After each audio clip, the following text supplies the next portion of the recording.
Hello guys Radhe Radhe पुणी स्वागत जन गोटे मोर नुआ मिनी ब्लॉग को। आज थी संक्रांति आ मुझे सका उठी जाकि ठाकुर को बढ़िया से पूजा करदेली। एत दिन पर पूजा कली तापर मुझे खाई मोर सब्जा सीढ़ी को किसी ड्राई फ्रुट्स।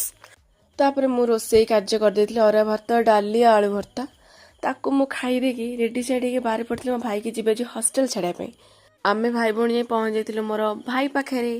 तापर ताकू जटणी नहीं आम पलू खोर्धा मो भाईर कॉलेज को। तापर तांकर कॉलेज रे पहुँची जहाँ जमी सब फॉर्मालिटीज थिला ताको हम सब फिलअप करदेलु।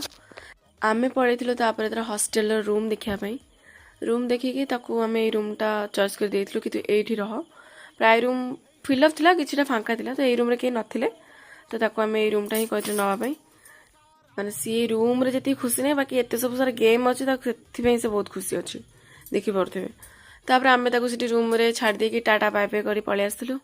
मो भाई की जटणी छाड़ी मु पळे आसला मो गाँ को टाटा।